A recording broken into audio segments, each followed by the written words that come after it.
Nazdar. Takhle máš vypadat, když jdeš na vejlet, ty vole. Takhle má vypadat turista, vole.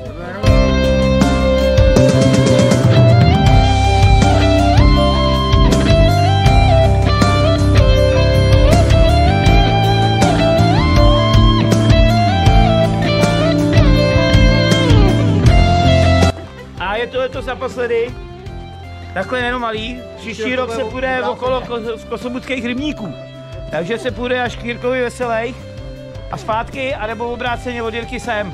Akorát nenechali jsme tam návod u toho, jo, takže snad víte odvírák a panák normálně nalejt, jo. Tak. Ne do sebe, ale nalejt do panáku. Můžete a jít. My vám tady budeme počítat, protože každý máte na sobě čip.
Děkuji vám za to, že jste přišli, udělali jste tady nějakých 6 koleček.